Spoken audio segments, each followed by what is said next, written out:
शांतिपूर्ण समुदाय, हम लिखते हैं ना अंग्रेजी में भी, पीसफुल कम्युनिटी।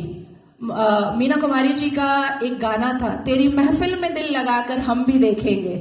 तो मुसलमानों की महफिल में दिल लगाकर नाज़िया इलाही खान ने भी देखा, और जब देखा तो पाया कि हलाला ससुर के साथ बहू बिस्तर पर, आई एम सॉरी टू से, लेकिन मैं रॉ वर्ड ही यूज करती हूं। ससुर कर रहे हैं बहू का हलाला, और सनातन धर्म में मैंने कल देखा कि कैसे बहू बेटी की तरह खाना परोस रही थी। मुसलमानों की महफिल में दिल लगाकर मैंने भी देखा तो पाया पॉलीगेमी, एक मर्द और 4 सेक्स टॉय, और अनुमति तो 11 की, कि 11 महिलाओं को एक बिस्तर पर लेकर के आराम से अपने सेक्सुअल डिजायर्स को पूरा करो। ना पिता कुछ बोलेगा, ना मां कुछ बोलेगी, ना परिवार कुछ बोलेगा, और ना ही इस्लाम के मानने वाले, इस्लाम के ठेकेदार कुछ बोलेंगे। इस महफिल में दिल लगाकर मैंने भी देखा और पाया निकाह मुद्दा, टेम्पररी सेक्सुअल मैरिज। कुछ समय के लिए एक शादी में गई, एक आयोजन में गई, कोई लड़की मुसलमान बैठी और वहां पर किसी शादीशुदा अधेड़ मर्द को एक चहचहाती हुई, एक उछलती कूदती हुई मुसलमान बेटी पसंद आ गई, और कह दिया अब्बा जान को कि ये लो 5 लाख रुपए और 1 हफ्ते के लिए अपनी बेटी दे देना।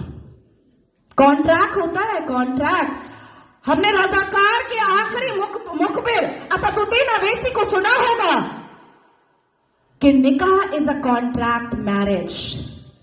हमारा विवाह नहीं होता, हम 7 वचन नहीं लेते, ना आगे पति फेरे लेता है, ना पीछे पत्नी फेरे लेती है। हमारा तो कॉन्ट्रैक्ट होता है, हम तो एक डील में आते हैं। ये है। तो इस महफिल में जब दिल लगाया और भीतर से, तो पाया कि निकाह मस्यार भी होता है। निकाह मस्यार कैसा होता है कि 1 लाख रुपए पर 1 महीना लड़की रहेगी, और सुबह किस वक्त कौन सा सूरज निकलेगा और शौहर छोड़ करके भाग जाएगा, पलटकर पूछना नहीं है, क्योंकि मस्यार निकाह में है कि तुम कहां भागे हो ये जानना नहीं है। तो मैं पूछना चाहती हूं कि अगर इस्लाम हमने रसूल का पैगाम है, अगर मुसलमान शांतिपूर्ण समुदाय है, तो चप्पल और पत्थर से मस्जिद अल्लाह का घर कैसे बचाते हो भैया? कैसे?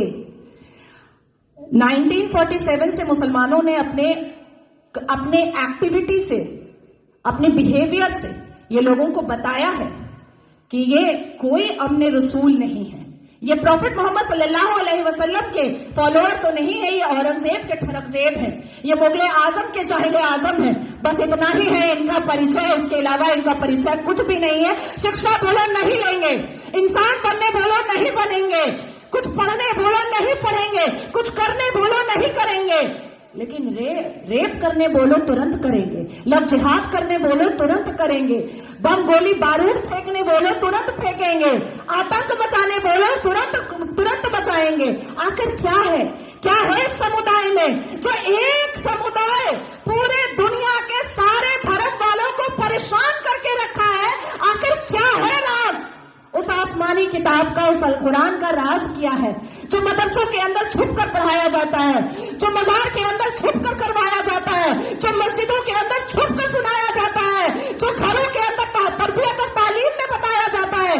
क्या है उसका राज? क्यों कहते हैं मुसलमान घर में अंदर ही, जब बेटी छोटी सी होती है और बच्चा छोटा सा होता है, प्रसाद नहीं खाना हराम है, आप ही चले जाते हैं सवैयां खाने।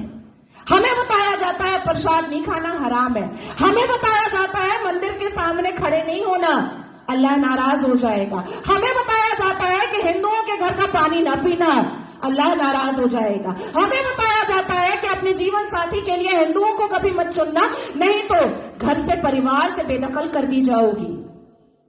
क्या है राज? उस राज को खोलना चाहिए।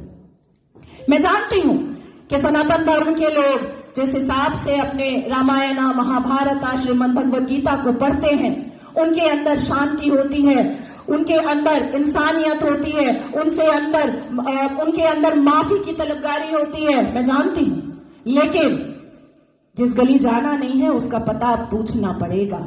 अपनी बेटियों को समझाना पड़ेगा कि कोई अब्दुल अच्छा नहीं है। अपनी बेटियों को बुझाना पड़ेगा कि शाहरुख खान ने गौरी खान से शादी तो की है, पर हर रेड़ी वाला, हर संतरे वाला, हर नींबू वाला, हर अचार वाला, हर पंचर वाला शाहरुख खान नहीं होता।